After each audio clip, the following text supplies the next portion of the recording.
Assalamualaikum warahmatullahi wabarakatuh. Hai, saya Andini Humairah dengan NIM 8776242251 asal UPBJJ Universitas Terbuka Bandar Lampung, Saud, Kota Agung.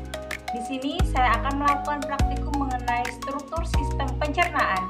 Adapun tujuan dari praktikum ini adalah dapat mengurutkan bagian dari sistem pencernaan. Yuk simak proses pembuatan gambar struktur sistem pencernaan manusia sebagai media pembelajaran. Langkah pertama, kita mulai dengan membuat sketsa kasar menggunakan pensil. Sangat penting untuk memastikan proporsi setiap organ tepat, mulai dari saluran atas hingga saluran pembuangan, agar mudah dipahami. Setelah sketsa selesai, saya mulai menebalkan garis-garis utamanya. Di tahap ini, detail-detail kecil pada organ seperti lambung, usus halus, dan usus besar mulai terlihat lebih jelas. Terakhir, saya beri warna yang berbeda di tiap bagian, agar fungsinya mudah dibedakan. Nah, ini hasilnya. Sistem pencernaan adalah rangkaian organ dan jaringan yang berfungsi untuk memecah makanan menjadi nutrisi yang lebih kecil agar dapat diserap oleh tubuh.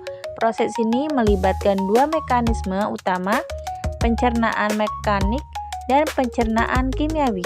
Fungsi utama sistem pencernaan yang pertama menghancurkan makanan, kedua menyerap nutrisi, ketiga penyerapan air, keempat pembuangan sisa. Struktur sistem pencernaan dibagi menjadi dua, yaitu pertama, organ utama, kedua, organ aksesoris.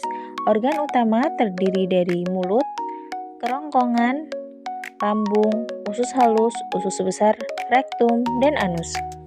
Sedangkan organ aksesoris terdiri dari hati, kantong empedu, dan pankreas. Mulut adalah pintu masuk utama dalam sistem pencernaan manusia. Disinilah proses pencernaan dimulai baik secara mekanik maupun kimiawi. Kerongkongan atau esfagus adalah saluran berotot yang menghubungkan rongga mulut dengan lambung. Fungsi utamanya adalah menyalurkan makanan yang telah dikunyah melalui gerak peristaltik, yaitu gerak meremas dan mendorong secara otomatis agar makanan masuk ke lambung. Lambung adalah organ berbentuk kantong otot yang berletak di perut bagian atas dan berfungsi sebagai tempat penyimpanan sekaligus pengolahan makanan secara intensif. Usus halus adalah saluran pencernaan yang menghubungkan lambung dengan usus besar dan menjadi tempat terjadinya proses pencernaan kimiawi paling lama sekaligus lokasi utama penyerapan nutrisi. Selanjutnya ada usus besar atau kolon adalah bagian akhir dari saluran pencernaan yang berfungsi untuk menyerap air, garam, dan nutrisi yang tidak terserap di usus halus dari sisa-sisa makanan. Rektum adalah bagian akhir dari usus besar yang berfungsi sebagai tempat penyimpanan sementara feses sebelum dikeluarkan dari tubuh. Anus adalah lubang pembuangan terakhir dari saluran pencernaan yang berfungsi sebagai jalur keluarnya feses dari dalam tubuh. Selanjutnya ada struktur pada organ aksesoris. Yang pertama ada hati. Hati adalah organ aksesoris terbesar dalam sistem pencernaan yang berfungsi menghasilkan cairan empedu untuk membantu proses pemecahan dan penyerapan lemak di usus halus.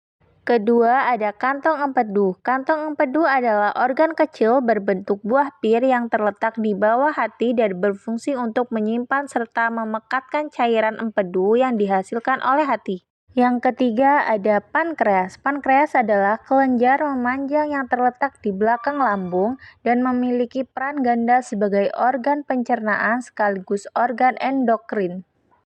Kesimpulannya yaitu sistem pencernaan sangat penting untuk mengolah makanan menjadi energi dan zat gizi bagi tubuh, agar dapat melakukan aktivitas serta mendukung pertumbuhan tubuh.